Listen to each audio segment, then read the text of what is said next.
राधे राधे, जय गुरुदेव। आज हम उनसे कुछ कहना चाहेंगे जो कहते हैं कि बुलावा ही नहीं आया। बुलावा आया है या नहीं आया है, ये विचार करना ही गलत होगा। क्योंकि जब हमारे मन में विचार जाने के लिए आ जाता है, इसका मतलब है कि बुलावा आ गया।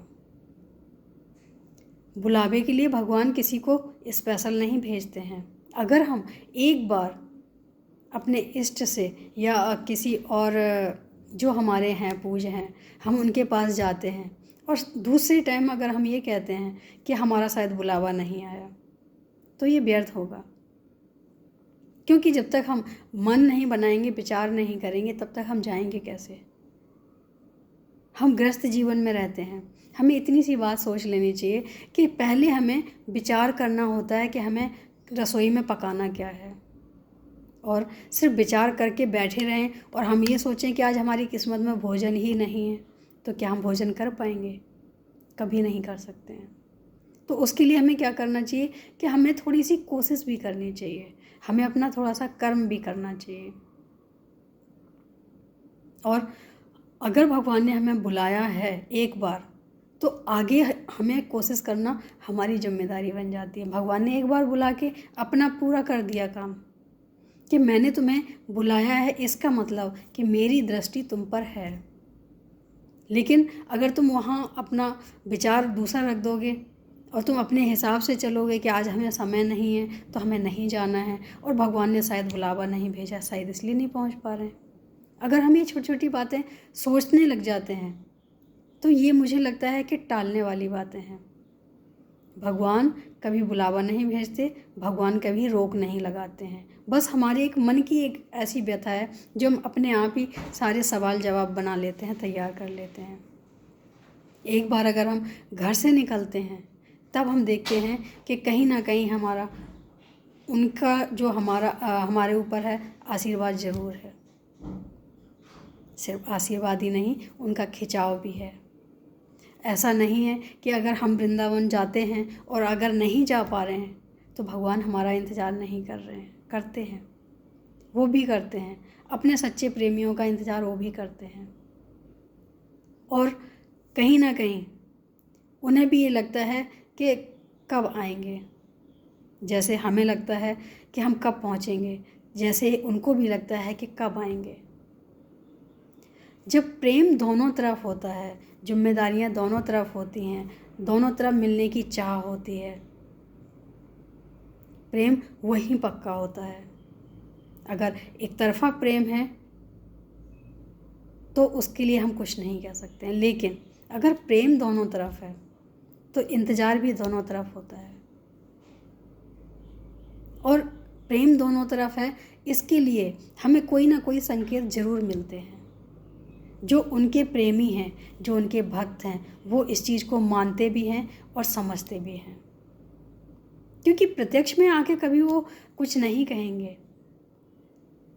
भगवान की लीला अगर समझनी है तो उनके द्वारा की हुई कोई भी रचना, कोई भी लीला, कुछ भी ऐसा हो जाए हमारे साथ, कुछ भी ऐसा घटित हो जाता है जो हमें उनमें वो चीज़ें देखने लग जाती हैं कि शायद भगवान ने इस वजह से, उस वजह से क्यों किया।